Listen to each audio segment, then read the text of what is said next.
চৰাইদেউত শুকুৰবাৰে স্থাপন কৰা হ'ল আমাৰ আলহী ঘৰৰ আধাৰশিলা। বিশ্ব ঐতিহ্য ক্ষেত্ৰ হিচাপে স্বীকৃতি পোৱাৰ পিছতে চৰাইদেউলৈ সুখবৰ।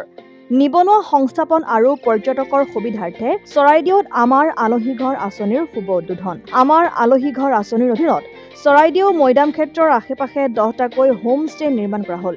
এই আঁচনিৰ আধাৰশিলা স্থাপন কৰে সোণাৰী সমষ্টিৰ বিধায়ক ধৰ্মেশ্বৰ কোঁৱৰে। অসম চৰকাৰৰ এটা যুগান্তকাৰী আঁচনি আমাৰ আলহী আঁচনি।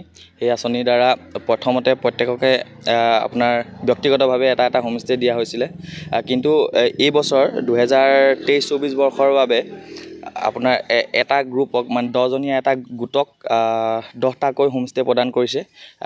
অসমৰ মুঠ 5টা হোমষ্টে গ্ৰুপে পাইছে আৰু তাৰে ভিতৰত আমাৰ চুপাতফা ছ'চিয়েল ৱেলফেয়াৰ সমিতিও এটা।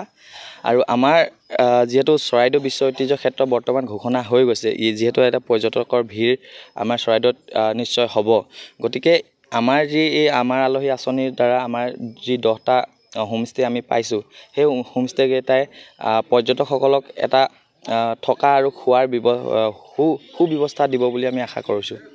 মথুৰাপুৰৰ পৰা ইছলাম আহমেদৰ ৰিপৰ্ট, অসম আদিত্য। NKS হুণ্ডাইলৈ স্বাগতম। নৰ্থ ইষ্টৰ প্ৰথম GDSI 2.0 ফিচাৰ্ছ ডিলাৰ হৈছে NKS হুণ্ডাই। অত্যাধুনিক সা সুবিধাৰে তৈয়াৰী মষ্ট আপডেটেড হুণ্ডাই ডিলাৰ এতিয়া ডিব্ৰুগড়ত। আমাৰ NKS হুণ্ডাই ডিলাৰত open sales consulted room, customer ৰুমৰ লগতে পুৰণি গাড়ীৰ এক্সচেঞ্জ ফেচিলিটিও ৰখা হৈছে।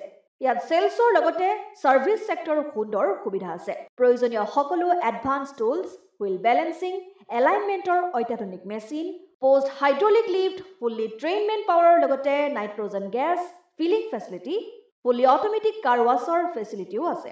লগতে NKS হুণ্ডাই ডিলাৰে কাষ্টমাৰসকলৰ সুবিধাৰ্থে মোবাইল ছাৰ্ভিচ ভেনৰো ব্যৱস্থা ৰাখিছে, য'ত হাইড্ৰলিক লিফ্ট, ৱাছিং facility, wheel balancing, tyre pressure check কৰাৰ লগতে বহুখিনি সুবিধাই উপলব্ধ আছে।